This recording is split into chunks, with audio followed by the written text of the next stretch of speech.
I met someone who's working on the reconstruction of the spire of Notre Dame Cathedral in Paris. Oh my God. And I pulled out a book that is 1522. It has no title page. It's completely soiled. And it was a carpenter's guide. Someone probably had it on a roof in France. And I showed him the book, and we found the same words for parts of the framing, which are very unusual, that he had on his computer screen. Wow. Welcome to Talk Shop. I'm Ariel Okin, a New York-based interior designer, writer, and editor, looking to bring a little bit of magic into our homes every day. After years as a writer and editor in the interiors world, I founded my own editorial site, Fenimore Lane, in 2020, and the Talk Shop interview series was born. Each week, I delve into the personal experiences of the top interior designers and tastemakers around the globe.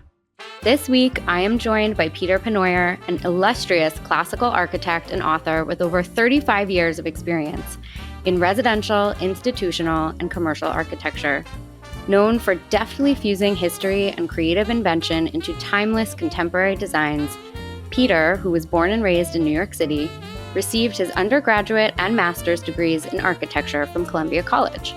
After graduating, Peter formed Peter Pennoyer Architects in 1990.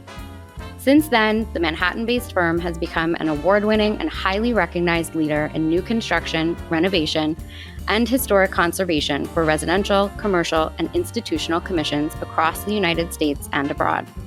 In the past decade, PPA has expanded from a practice specializing primarily in single-family residential projects to a firm with diverse commissions around the globe, including museum exhibitions, theaters, high-rise buildings, historic preservation projects, and even the monumental clock at the heart of the New Moynihan Train Hall in Manhattan.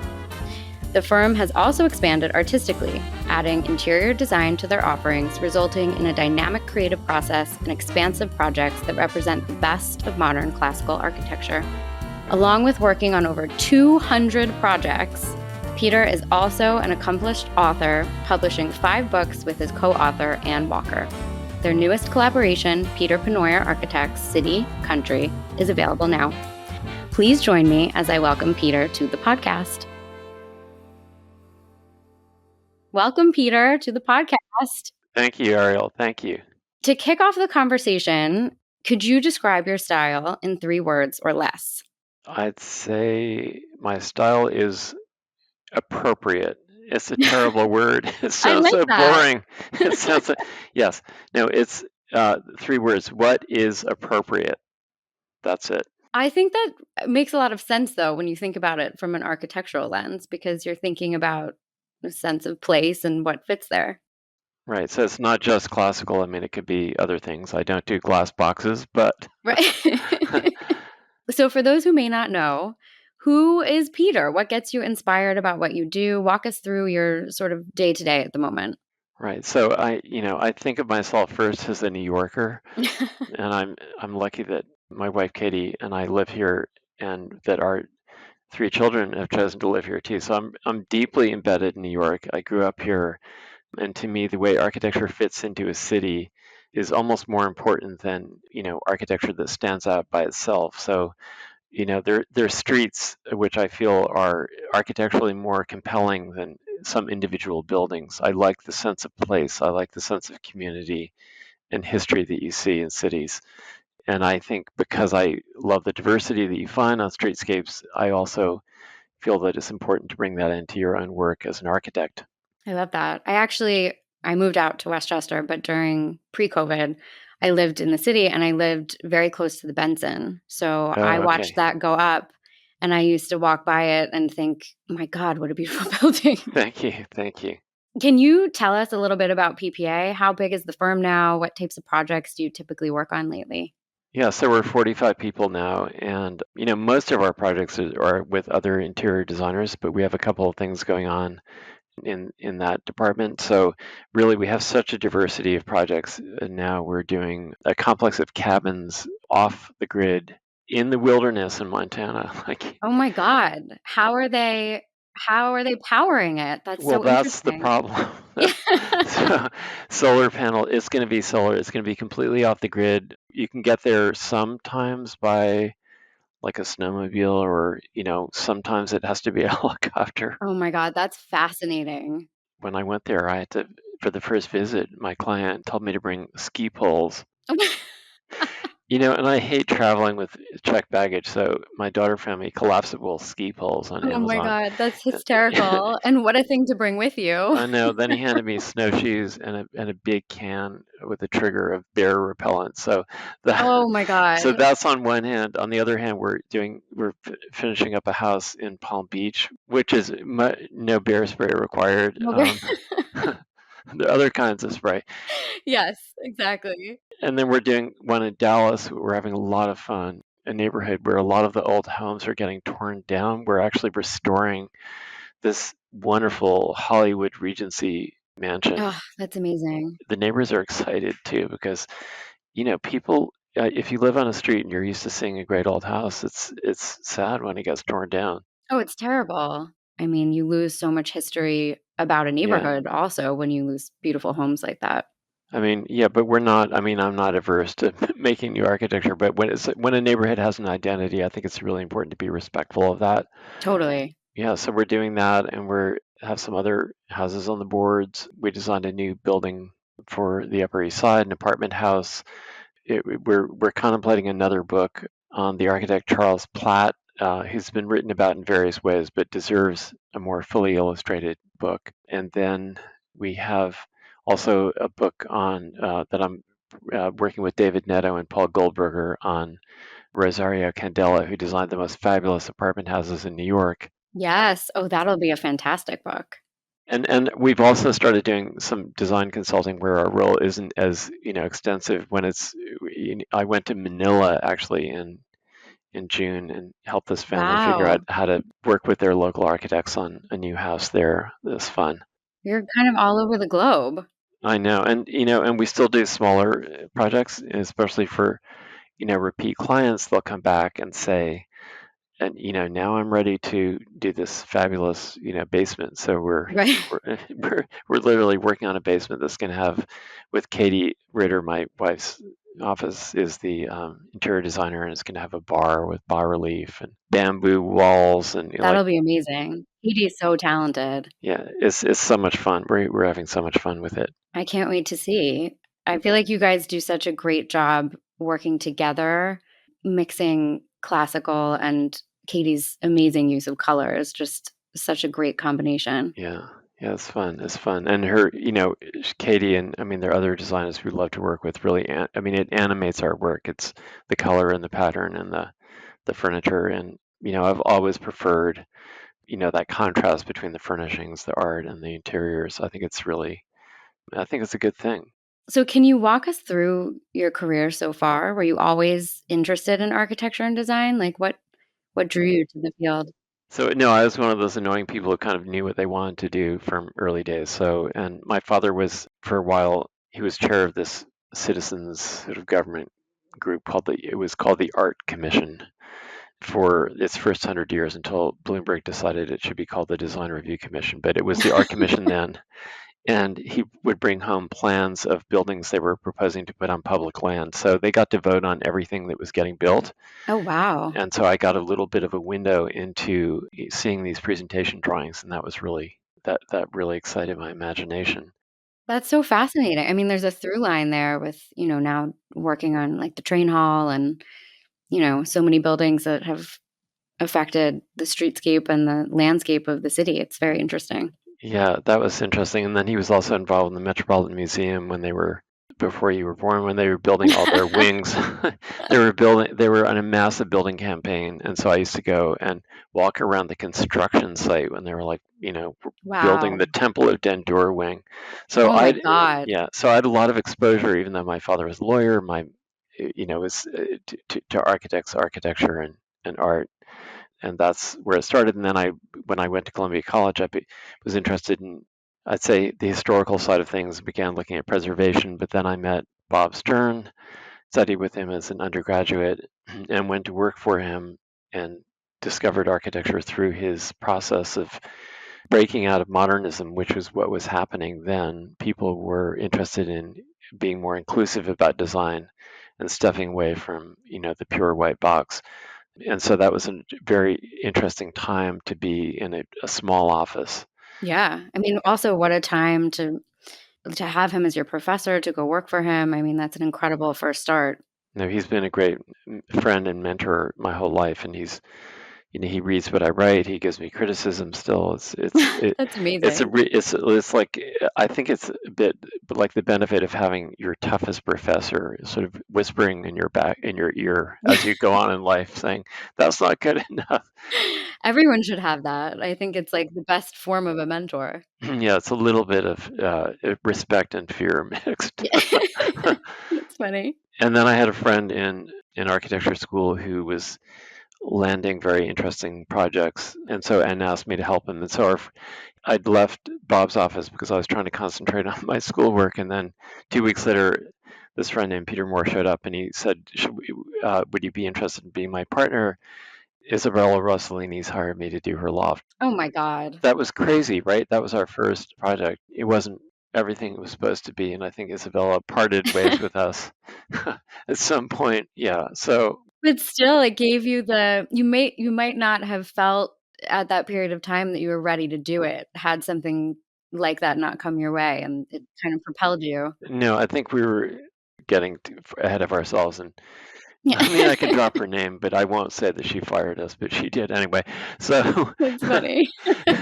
we had then we had successful work for interesting people in a variety of styles, like the fashion designer Zoran, right? We did a totally minimalist loft that had no walls, no doors, no anything. It was just a pure white wonderland. Wow. The shower didn't even have walls. It was just a grid in the floor with Oh my pipe coming out of the ceiling. It was wild. And we moved into the Mark Hotel and restored it sort of 3 floors at a time. oh my god.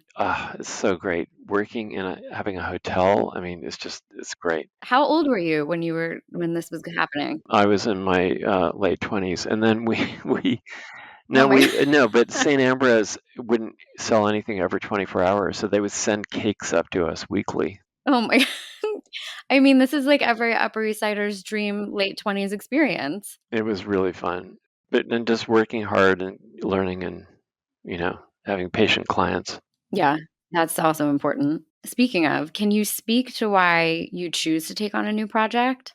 Every studio needs work, so there's that. Um, so yes, the first question is, can I bring value? This sounds trite, but can I do something wonderful, for this client? Like, Right. are we the right people? The way we Yeah. build, the way we think, and the way we build is very robust. So it's not in itself expensive, but it's more of an investment than if you're just doing a house for 5 years. We do work for people that want to keep the house or Yeah. feel that has. So that's the first question. Like, is what they're can I give them what they're looking for? Because if I can't at all, then it's a long relationship. Yeah. It's very much about fit. It's, years. And also, we do this very unromantic thing, which is listing all the rooms people want. We make a list, like an Excel, Mhm. and then we put sizes of rooms. Not that you actually design to that size, but it gives people an idea. It's really helpful if someone says, "Yes, I want I'd be happy with a living room that's 16 by 24 or 40 feet or whatever it is," and then that leads us to a size of the house, or especially when it's a house, which leads to a budget. And you do all that before you draw anything, Yeah. because ages ago I learned that it's really dangerous just to go off and draw, and then if people came for a 5,000 square foot house and you go, oh, it's 8,000, that's really Harder to go painful. backwards. Yeah, so Yeah. we love to be very cautious at the beginning. Yeah. We build out, like, our FF&E mock budgets before we send a contract, just so that we're all on the same page. And it's also good, I think, for designers to have to design to something, like not make the house much bigger if that's the Right. it can be challenging, but we like to work with people who are having fun, and we like to work with people who are involved. Yeah, it's nice because then it becomes like a long-term relationship, and then Yeah, that person comes back a couple years later and they're building a second home or a third home. And yeah, yeah. what are some unique challenges you found when working on historical homes? Well, I say the biggest challenge is that in historic preservation, the accepted approach is to design in a way that's contrasting with the old part of the building or the entire building. So the standard approach, and not in places like Nantucket or in many towns. But the standard approach that you're taught in architecture school is to design a modern addition to an old house, or if you're going to, Interesting. yeah, if you're going to design something new, you're absolutely not supposed to speak in that language and make Hmm. something that might be confused with something old. And we absolutely reject that approach because Yeah, we believe that all of design history belongs to anyone who designs should be able to free to express themselves in whatever language they want. absolutely. And that has been, I mean, sometimes a challenge, especially if you're looking for tax credits, because the federal rules really don't approve of making things in the language of the old style. That's so interesting and so counterintuitive because you would want, I mean, I think it should 100% feel like it all flows together. That's very interesting. And if you're really successful, you get no credit because people coming into the house won't know what came first or what came later. Right. That's the best. That's when you know you've done the best job because no one will notice. And by the way, I don't believe in like going to like I enjoy making much more sort of modernistic feeling bathrooms and kitchen. Like not every room has to look like it was, hatched in 1922 or Right, something. right. The other thing is so we're working on a mid 19th century captain's house in Long Island that looks over a harbor. Oh, beautiful. And all the old parts had been fallen off and been replaced by ill-considered, stock parts from Home Depot. So it Mhm. needed to be completely designed from many parts of it from scratch based on what we know about architecture from that period, including a lot of books we have and details and drawings. What happens when you take that on is it really makes you realize how brilliant people were then and how they could so easily draw and build things that were beautiful, and how much less educated we all are now. So I know. it's very humbling. You're curious and curiosity drives a lot of this. You really want to learn about what those great moldings looked like, those Belection moldings, and then you try to make it yourself, and you go, okay, now this is a humbling experience. I know, we talk about that in the office a lot because we can't like, some of the girls on our team are really excellent hand drawers. I can't, and it's something that I wish that I could do, and I think, years ago, that was kind of the only way. Like, there were no computers, there was no AutoCAD, there was nothing, and so I feel very inadequate when I attempt to hand draw something. Yeah, and it's hard. I mean, they had so much training in a certain style, and we're all in a rush now. So but it's a wonderful exercise, and it keeps you learning, and we all feel like we're learning in this office. There's still two people here who come to work every day and just draw, which sounds like obvious, but there are a lot of firms where they don't do much hand drawing at all anymore. That's amazing. But we have a program called Revit, so we do 3D modeling of our new projects, Yeah. and we have VR. Some clients want to be able to put on the headset and actually be in the space. That's the coolest thing. We just did like a virtual show house and they did like a 3D video of our room and I was so freaked out by it because it's so real. I mean, it really looks like you're watching a video of a room. It's wild. It's uncanny, and I mean the thing is you have to find the furniture. You either have to build it digitally or you buy it in the digital marketplace, which the client had a hard time understanding. Because we designed a library, but it looked really sad because there were no books on the shelves. And then someone in the office told me we have to buy virtual books. Such a strange world we live in now. What is a project that you're currently proud of and a project that you're the most proud of in your career? Well, I'm very proud of the Captain's House, which is the interior designer is Thomas Jane, a design that brings back an old building to a better place than it was originally. In other words, we're taking what we knew would have been built had they been able to add the cupola and the porch and all these elements that were never quite there. So that's a really exciting place, and it will be a place that artists and writers will be able to borrow, stay there and do their work. Oh, that's amazing. That's really interesting. Honestly, some of the projects that I'm most proud of are the small. I mean, we're proud of the Benson, that apartment house, It's beautiful. but I still remember this. We did a store on Pimlico Road in London. Like one of my first projects, and I sometimes it's a smaller thing that you just love. Yeah. and it was a showroom for fabrics, document prints, a lot of which were found in the Victorian Albert. They actually used all the fabrics in the Mark Hotel. That was sort of the connection. So I mean, I love all the different projects for different reasons, and but I'm proud of the Benson. We also did a building on 78th Street that looks good and fits in that neighborhood and seems to make people happy. It makes me happy to see buildings going up that aren't very, very tall glass rods. Yeah, yeah. I mean, there's the whole environmental thing, which is really puzzling to me because the starting point for us is if we build something really well and make it solid, that it won't get torn down. Like Yeah. someone's not, we don't build tear downs. Like Yeah. that's like a basic thing is not to have to throw anything out. And so when we put windows in houses, we put a copper pan that's hidden under the wood at the base of every window Oh, that no interesting. that no one ever sees, right? So and it costs something. It's not inexpensive, but it means you will never like that will never leak. It will no matter what happens. That's amazing. And it probably insulates really well too. Yeah. So you've co-written 5 books, which I have all of them, Oh with wow. your with your co-writer Ann Walker, including your most recent City Country. Can you tell me a little bit about your newest book? Yes, so City Country is 19 projects that we've worked on. The new book shows really the kind of the range of our work and also all the wonderful designers we've worked with. There's a project with David Kleinberg that we love. There's a project with Katie Ritter, my wife. There are just a whole variety of range of collaborations. And Alexia Lushin, who's just a brilliant designer. We designed her house in Maine, and that's actually on the cover. It's such a beautiful cover with that sort of like peachy, it's so pretty. So when we designed that breakfast room, it's a new house. They wanted to make sure that the light would come into that room at the last weekend they spent there. I guess it must have been like Columbus Day, October or something. And so the office, I didn't realize we could do this, was actually able to do a geolocated sun study that showed, yes, the sun comes in there. Wow.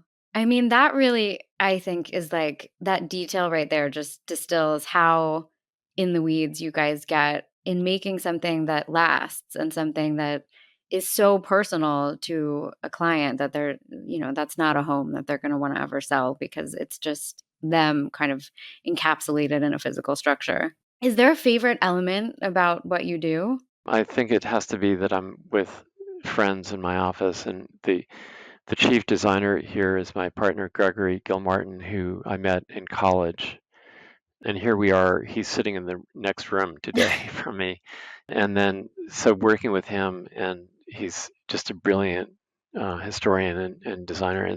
So I'd say it's the process of collaboration in an office and those friendships and growing with people, growing together. And it's even true of designers we work with. We all sort of learn from each other. And I think that makes it more interesting than a field where things are one off and you do a deal and you move on to the next. Yeah. There's a continuity that's really interesting. I mean, that's also just a testament to how you run the firm. I think there's so many firms where, people are in and out. And, I think placing such a large emphasis on maintaining those relationships is really integral to how I think the whole operation works. And there are people who do things that are things that I could not do. I mean, there was an architect here for quite a long time. He moved back to Russia, but who could draw freehand the most complicated and intricate, beautiful, curved volute on a stair railing. Just, that like I will never be able to do that. So it's really fun to have that kind of talent and try to so that we don't have one style of drawing here. We If someone comes in and they have some interesting way of presenting, more power to them. We prefer not to impose a kind of corporate template on people. Yeah. I mean, it's an amazing way to run a firm. Is there a design rule, and I put rule in quotes, that you always follow? And is there one that you think is made to be broken? Globally, I think it's important, especially when you start out, not to try to achieve everything in one design. Hmm. Not, we all want to be ambitious about our designs, but not to show off everything and every idea you had in one house. Yeah. I think it's better to have reasonable goals and do them absolutely impeccably than to throw everything in the kitchen sink. And Yeah. so and that's just from the first projects I did. Probably maybe that's what happened with Isabella Rossellini anyway. Tried to put everything in. Tried to put everything in, That's so funny. and then don't ever get lulled into the idea that you're a genius or Yes. because none of us are. And it takes the pressure off. And then once you realize that there aren't any design, well, there may be a few, but then you kind of have enough humility to look around and be able to learn. I think that's really important. I think that's amazing life advice just in general that everybody needs to hear. Well, I do know one or two geniuses, but but then there are the other friends I have who think they are. So It's funny. I think both pieces of advice also go back to that first word of describing your style, which is appropriate. I think it makes sense. yeah, it's not a very sexy appellation, but But it tracks for architecture. it could outlast the alternative, which is inappropriate. Yes, and those are the houses that never get knocked down. Yeah. Do you collect anything? I feel like everybody in this industry is kind of a magpie for something. I have a feeling books might be. I mean, I love etchings and prints, especially of New York, in the first half of the 20th century, specifically, in the 30s. There were architects who didn't have a lot of work and they began observing the city and making these exquisite drawings and prints. I think those are really interesting. I collect those. I'm interested in the photography from that same period that just document the shapes of the buildings. And I collect architectural drawing sets like compasses and drawing pens and all those that come in beautiful boxes fitted with velvet that everyone in the field used to use and now no one does. So I find those, and also science demonstration instruments, which are things that were made to show like how a sine wave works. We had this crazy contraption out front, which is a bunch of metal rods with little balls, and you turn a crank and they all float up and down Oh and they my make a sine wave. that's so Yeah, I cool. love the idea of these things that show people physically what we now can only learn on a screen. Yeah, that's fascinating. How did you start collecting stuff like that? That's so like, where would one even find something like that? Well, yeah, they're hard to find. There are very few sales. There used to be a few dealers, fewer now. And then books, I buy old architecture books, Yeah. which astonishingly are still affordable, even a 17th century treatise. I'm looking right now I pulled this out because I met someone who's working on the reconstruction of the spire of Notre Dame Cathedral Oh my in God. Paris, Wow. and I pulled out a book that is 1522. It has no title page. It's completely soiled. It's like moldy, and it was a carpenter's guide, and so it was used by Wow. carpenters. Literally, someone probably had it on a roof in France, and I showed him the book, and we found the same words for parts of the framing, which are very unusual, that he had on his computer screen. Wow. And we have a book that was the same book that Thomas Jefferson bought when he was in Paris and brought back and copied copied moldings for Monticello. That was published in 1684. That's incredible. And then we have brand new books. My favorite new one is Swedish Grace, that wonderful classical design. Sweden, it's everything is architecture and furniture and everything. Yeah. Oh, I'll have to get that one.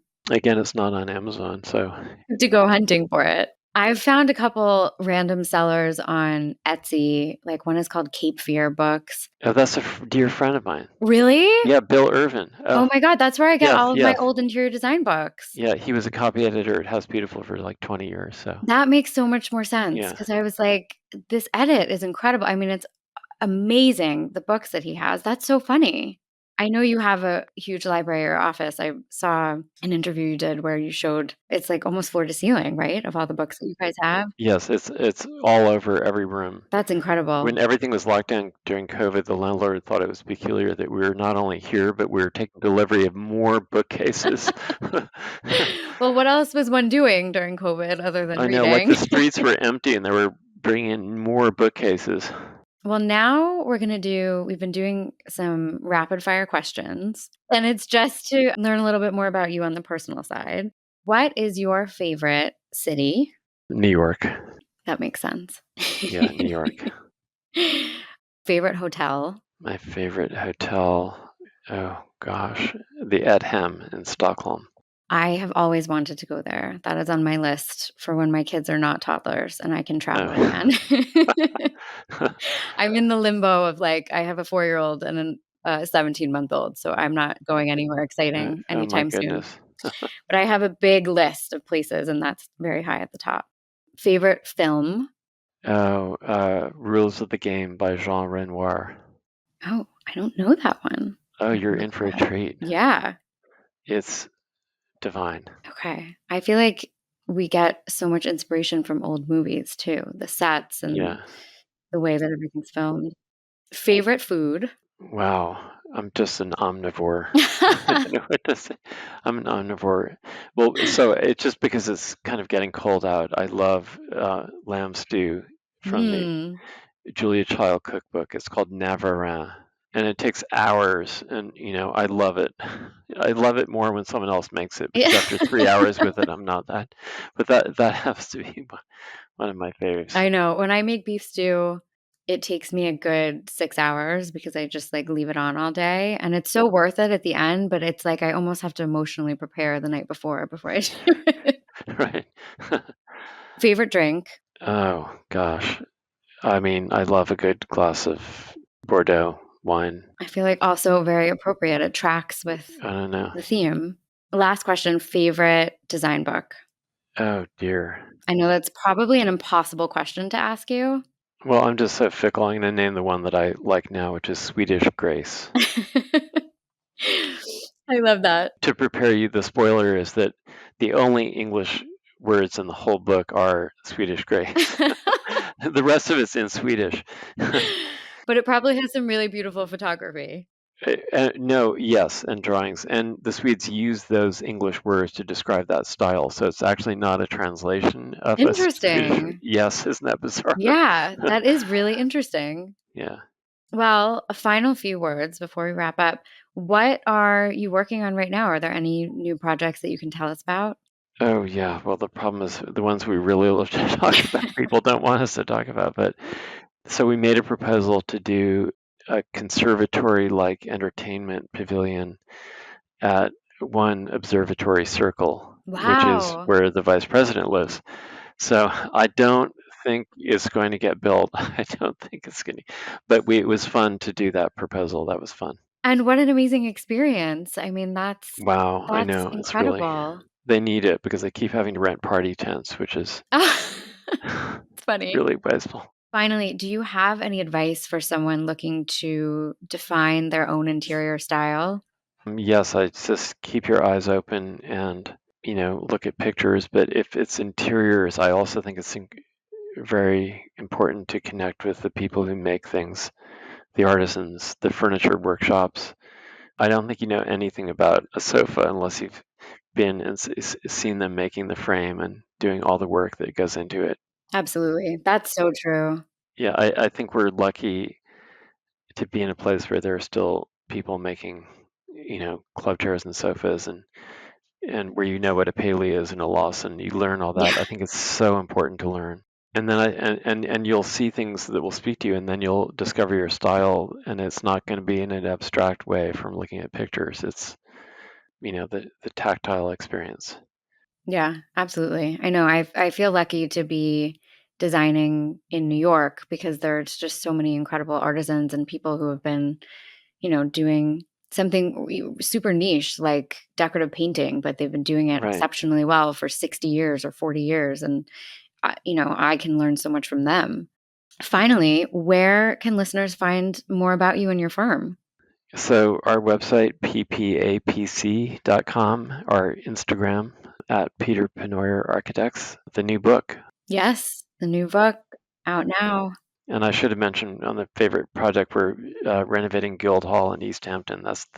In a way, the biggest one. That's amazing. Yeah, so the galleries opened, that part of the building opened in the summer. I remember reading about that. Yeah, we're now working on the theater, which is really exciting. It's going to be different. It's going to be different but the same. It will have the tinted ceiling. It will have many of the historical elements that people love, but it will be a Yeah. much better experience for the performers and the audience. What an incredible project and Yeah, what a historic project. I mean, that building has been around for so long and so many people have made so many memories in there. Well, Peter, thank you so very much for joining us. This was such a delight, and I feel like I learned so much talking to you. So thank you so much for joining us. I really appreciate it. sure. Well, thank you. It's fun. That's a wrap for this week's episode of Talk Shop. Thank you for listening.